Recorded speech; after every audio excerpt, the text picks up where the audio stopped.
എട്ടാമത് കരുമാടിക്കുട്ടൻസ് വള്ളംകളിയിൽ വെള്ളംകുളങ്ങര ജേതാക്കൾ. എട്ടാമത് കരുമാടിക്കുട്ടൻസ് വള്ളംകളിയിൽ ചുണ്ടൻ വള്ളങ്ങളിൽ ലൂണ ബോട്ട് ക്ലബ് കരുമാടി തുടങ്ങിയ സോളി മേൽപ്പാടം ക്യാപ്റ്റനായ വെള്ളംകുളങ്ങര ഒന്നാം സ്ഥാനം കരസ്ഥമാക്കി.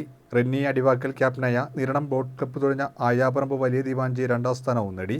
ജവഹർ തായങ്കരി മൂന്നാമതായി. വള്ളംകളി കാണാൻ വിദേശികൾ അടക്കം ആയിരങ്ങളാണ് എത്തിയത്. അമ്പലപ്പുഴ തെക്ക് പഞ്ചായത്തിന്റെ സഹകരണത്തോടെ സംഘടിപ്പിച്ച വള്ളംകളി എച്ച് സലാം MLA ഉദ്ഘാടനം ചെയ്തു. പഞ്ചായത്ത് പ്രസിഡന്റ് ശോഭാ ബാലൻ അധ്യക്ഷയായി. റെജി അടിവാക്കൽ, RK കുറുപ്പ് എന്നിവരെ ആദരിച്ചു. ഇങ്ങനൊരു വള്ളംകളി വിജയകരമായി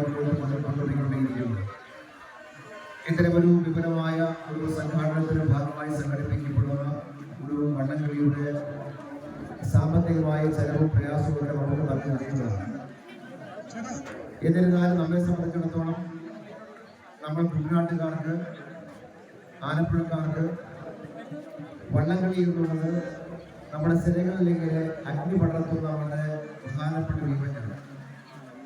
അത് ലോകോത്തരമായി വളർത്തിയെടുക്കാൻ വേണ്ടി എല്ലാ സാധ്യതകളും ലക്ഷ്യമായിട്ടും ഉയർന്നു വരുന്നുണ്ട്. പരമ്പരാഗതമായി ചെയ്തു പോന്നിരുന്ന നിരവധി വള്ളംകളികളുണ്ട്. ആചാരപരമായി ഉൾപ്പെടെ അല്ലെങ്കിൽ നമ്മുടെ പൈതൃകവുമായും ചരിത്രവുമായി ചേർന്ന് നിൽക്കുന്ന ധാരാളം വള്ളംകളി നമുക്ക് ആരംഭിക്കുന്നുണ്ട്.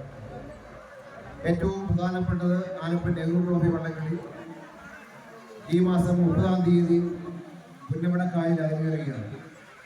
ആ വലിയ വള്ളംകളികളുടെ എല്ലാം മുന്നോടിയായി തന്നെ ഇത്തരം